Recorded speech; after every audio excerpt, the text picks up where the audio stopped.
ఈ రోజు ఇది ₹500 పైన ట్రేడ్ అవుతుంది. మనం లాస్ట్ 1 వీక్ బ్యాక్ మనం ఇది రికమెండ్ చేయడం జరిగింది 475 దగ్గర నుంచి మళ్ళీ మార్కెట్ టేక్ ఆఫ్ అవుతుందని.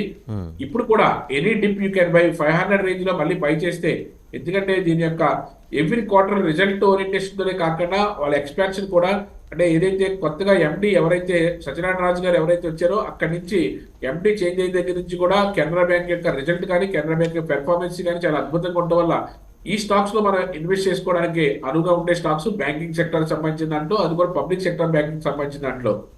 ఏదైతే ఎన్టీపీసీ అదేవిధంగా కెనరా బ్యాంక్ బిఎస్సి అక్యుములేట్ చేసుకోవడానికి మంచి అవకాశం ఉన్నటువంటి స్టాక్స్. అదేవిధంగా ఫార్మా సంబంధించింది ఫైజర్ కంపెనీ, ఫైజర్ కంపెనీ చాలా హై ఎండ్ కంపెనీ ఇది. దీంట్లో కూడా ఒక బ్రేక్అవుట్ వచ్చింది 4600 దగ్గర దీని యొక్క బ్రేక్అవుట్ నడుస్తుంది. ఇక్కడ నుంచి మార్కెట్ లో ఇది కూడా టేక్ ఆఫ్ తీసుకుని ముందుకెళ్ళడానికి మంచి స్కోప్ అయితే ఉంది.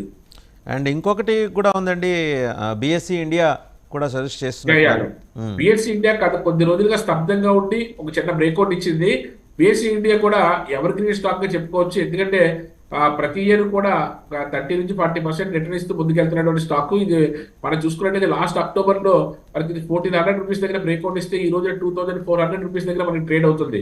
కాబట్టి బిఎస్సి ఇండియా కానీ ఎంసీఎక్స్ ఇండియా కానీ ఏదైతే మార్కెట్ రిలేటెడ్ సంబంధించిన స్టాక్స్ ఈ రెండు కూడా అవన్నీ కూడా ఎవర్ గ్రీన్ గా మార్కెట్ ఎప్పుడు కూడా ఏదైతే ట్రేడింగ్ ఎప్పుడైతే పెర్ఫార్మెన్స్ కంటే అంత బాగుందో వీటిలో బ్రోకరేజ్ కానీ వీటి యొక్క సెక్టార్ ఏదైతే బిఎస్సి కానీ అదేవిధంగా ఎంసీఎక్స్ ఇండియా కూడా ఈ రెండు కూడా మీరు సిప్ మోడల్లో లాంగ్ టైమ్ ఇన్వెస్టర్స్ కి సిప్ మోడల్లో ఎంసీఎక్స్ ఇండియా అండ్ బిఎస్సి ఈ రెండు కూడా మార్కెట్ రిలేటెడ్ ప్లస్ మార్కెట్ లో మంచి పొటెన్షియల్ తో ముందుకెళ్తున్నాయి. ప్రతి క్వార్టర్ కూడా మంచి రిజల్ట్స్ తోటి ముందుకెళ్తున్న కంపెనీ సార్ మీరు అడిగినప్పుడు బిఎస్సి.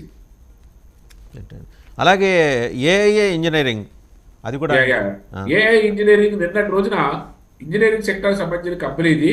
నిన్నటి రోజున ఇందులో మంచి బ్రేక్అవుట్ వచ్చింది. ఏదైతే మనం లాస్ట్ ఒక ఫిబ్రవరి బిగినింగ్ నుంచి కాదు జనవరి బిగినింగ్ నుంచి కూడా మనం దీన్ని లాస్ట్ మంత్ బిగినింగ్ నుంచి కూడా 3800 అబోవ్ మార్కెట్ దగ్గర సస్టైన్ అవుతే మార్కెట్ లో ఇది ముందుకెళ్లే అవకాశం ఉందని చెప్పాం. అక్కడ నుంచి 3800 దగ్గర నుంచి ఈ రోజు 4600 4500 దగ్గర నడుస్తుంది. ఇది కూడా అంటే ఇది ఇయర్ ఆన్ ఇయర్ ఏదైనా మంచి పెర్ఫార్మెన్స్ చూపిస్తా ఉన్న కంపెనీ ఇది. లాస్ట్ ఇయర్ చూసుకున్నట్లయితే ఇది యాక్చువల్ 2400 ఉంది, ఇప్పుడు చూసుకుంటే 4400 ఉంది.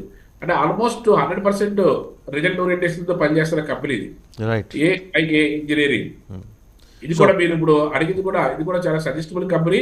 దీంట్లో కూడా మనం ముందుకెళ్ళడానికి మంచి స్కోప్ అయితే ఉంది. అదేవిధంగా ఈ రోజు మనం సెక్టార్ వైజ్ గా చూసుకున్నట్టయితే ఏదైతే బ్యాంకింగ్ సెక్టర్ వరకు కొంచెం స్తబ్దంగా ఉన్నదో పబ్లిక్ సెక్టర్ బ్యాంక్స్ కానీ అదేవిధంగా నిఫ్టీ బ్యాంక్ లో ఉన్నటువంటి ప్రైవేట్ బ్యాంక్స్ కానీ ఏదైనప్పుడు కూడా మనం నిన్న రోజున ఐసిఐసిఐ బ్యాంకు లాస్ట్ 2 సెషన్స్ లో ఐసిఐసిఐ బ్యాంకు అదేవిధంగా ఇండస్ఇండ్ బ్యాంక్ కూడా మనం ప్రిఫర్ చేసుకోవడం జరిగింది. వీటిలో కూడా మనకి మంచి పెర్ఫార్మెన్స్ ఫ్యూచర్ లో వచ్చే అవకాశం ఉంది. కాబట్టి సిప్ మోడల్లో లాంగ్ టర్మ్ ఇన్వెస్ట్మెంట్ మోడల్లో హ్యాపీగా ఇన్వెస్ట్ చేసుకోవచ్చు.